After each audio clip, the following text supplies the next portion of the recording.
everyone, I'm Alexa Dunn, and today we're going to be talking about 3-act story structure and plot beats. I'm going to be framing this discussion around the method of Save the Cat by Blake Snyder. Snyder was a Hollywood screenwriter who unfortunately passed away many years ago, but his 3-act beat sheet screenwriting method is still used prevalently in the industry. Once you know the story beats, you can break down almost any movie using them, and they can be just as useful to fiction writers as they are to screenwriters. Now, I am not a total Save the Cat convert or proselytizer. I'll link to my Goodreads review of the book down below so you can read some of my snark. I gave it a solid 3 stars and I had some issues with Snyder himself, but the beats are fantastic. The best thing to come out of Save the Cat is the Blake Snyder beat sheet, which you can also call the BS2. I've also created a worksheet where I took the beats and annotated them for writers. I'll also link to that resource down below.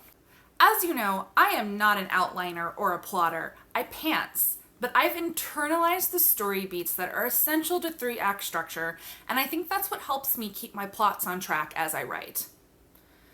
I don't consciously follow the beats, but I do subconsciously write the big ones, such as the theme stated, the inciting incident, the break into 2, fun and games, the dark night of the soul, etc. And I do have favorites that I really enjoy writing. Now, some of the things I just routed off probably sound like gobbledygook to you, so I'm going to go through each of the beats in the Blake Snyder beat sheet. The first beat is the opening image. This, of course, is a tool for screenwriters, so in the case of movies, this is literally an opening image. But as a fiction writer, you want to think about the tone and the conflicts that you're going to be setting up in your work. You're offering a snapshot of your main character's world and problems before the adventure begins. The second beat is the setup, where you're going to expand on your opening image, followed by the theme stated, which is exactly what it sounds like. You're going to state the theme of your book. You're not literally making a thesis statement, but through the scenes and the conversations that your characters are having, you want to establish the theme of your novel. To give a personal example of this, because I wrote a Jane Eyre adaptation, a huge theme of my book is feeling like an other, but seeking connection and belonging. I established this early on in my book through how my character is relating to some of the people around her. I have my character reflect to herself in response to someone else that you can be completely alone even if you're in a room full of people. That is essentially the theme stated, the theme of otherness. The first 3 beats are all going to lead up to the 4th one, which is the catalyst in the Blake Snyder method, but we know as the inciting incident in fiction writing. This is the moment where everything changes and your character is propelled into their adventure. One of my favorite examples of a fantastic inciting incident and catalyst that gives writers a good sense of plot, beats, and pacing is The Hunger Games. Your inciting incident is the ceremony where Prim's name is called out and Katniss volunteers to take her place. The next beat is the debate. Change is scary, especially in the face of conflict and stakes that are meaningful to your main character. You want to have your character think about or literally debate going on their adventure. Next is the break into 2, which literally means the break into Act 2. So your character is going to make their choice and start on their adventure. That adventure comprises your 2nd act. The next beat is the B story. B story is going to vary depending on what your book is, but often it's romance. So with the B story beat, you might have your main character and your love interest discussing the theme, and this becomes the undercurrent of your love story or your B plot. Next is the promise of the premise, or the fun and games. This is whatever you sold your readers as your concept, the thing that they are reading your book to get to. You're going to have essentially the montage of all the fun and games that are the promise of your premise. In most books, the promise of the premise is exploring the world that you have set up and promised to the reader.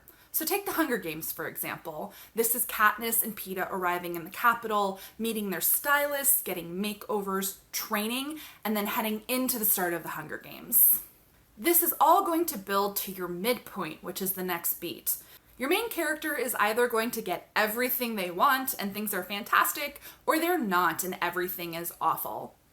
Whatever happens here is going to propel the rest of your story. Think of it like a hill. The midpoint is when you're at the top of the hill, and like a snowball, you're going to start rolling down it at quick speed, and this is going to barrel you through your third act.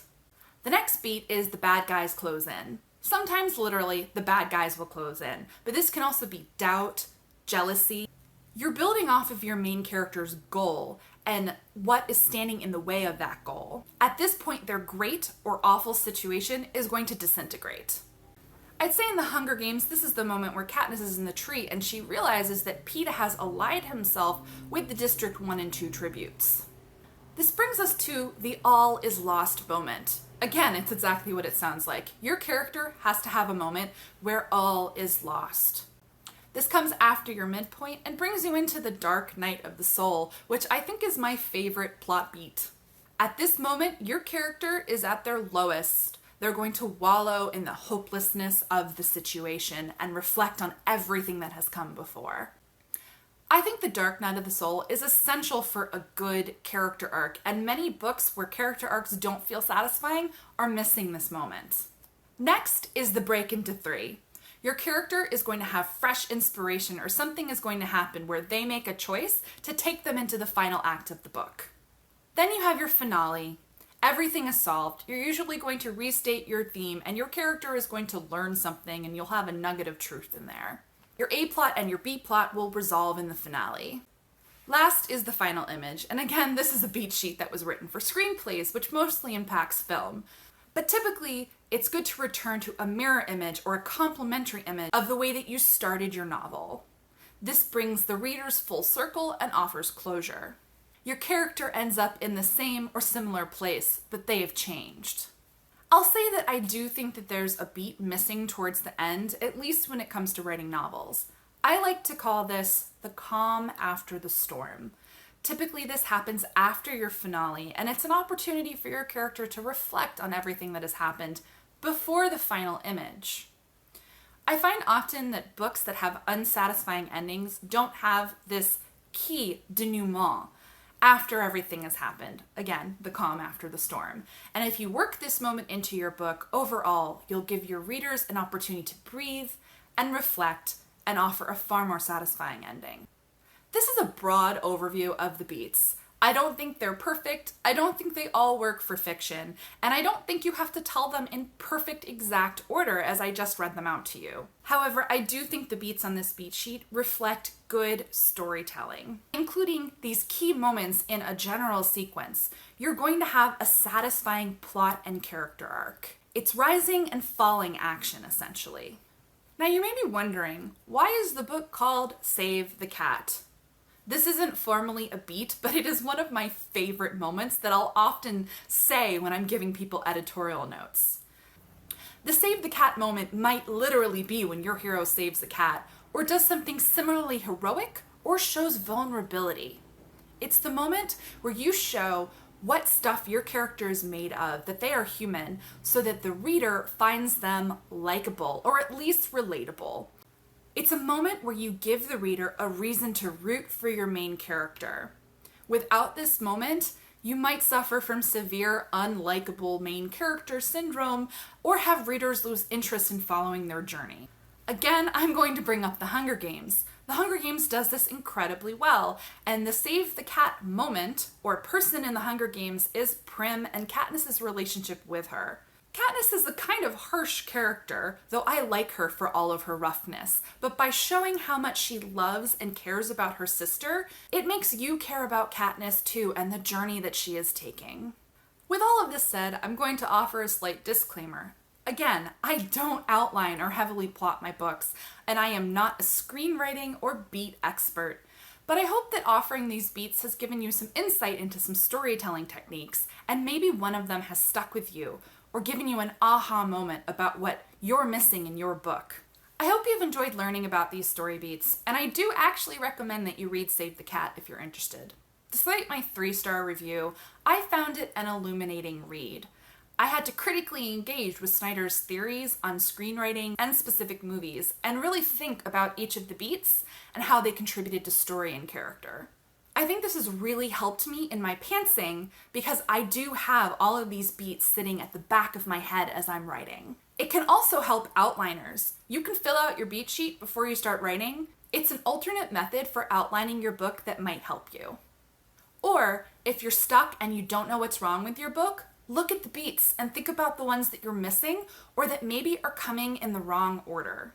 There are tons of resources about story beat sheets online. You can Google and find a ton of resources, and there are authors out there, including young adult authors, who have meticulously broken down beats for famous books. In fact, The Hunger Game has been done.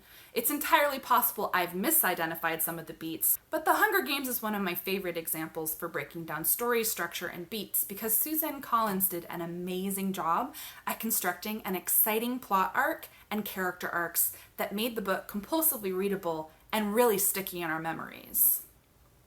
I'll link to some of my favorite resources down below. I hope you enjoyed learning about story beats, and happy writing, everyone!